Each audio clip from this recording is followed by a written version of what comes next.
Siamo ad Ariano nel Polesine ed è venerdì 7 agosto, giornata del patrono San Ghitan, e tanta ma tanta gente nelle piazze arianesi.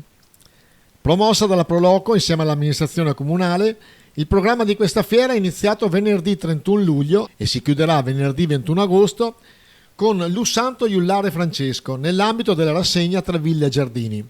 La fiera ha offerto coinvolgenti serate di musica dal vivo, show tributo, spettacoli di danza, commedie teatrali e sfilate di moda, affiancati dall'immancabile divertimento del Luna Park, dalle mostre espositive, dal mercatino, dalla pesca di beneficenza, e non sono mancati tradizionali e attesissimi appuntamenti come le ricche tombole e lo spettacolo gran finale piromusicale per un intero mese di festa.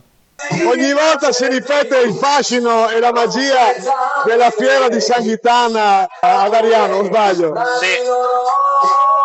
È sempre bello riuscire ad organizzare una cosa così grande per un piccolo paese come Ariano. Ecco, tra l'altro siete nel prodotto con più giovani in assoluto, tutti quelli vestiti di giallo sono i vostri collaboratori. Federico, complimenti, bravo! Grazie. E bravo a tutto il tuo staff, grazie. Grazie mille.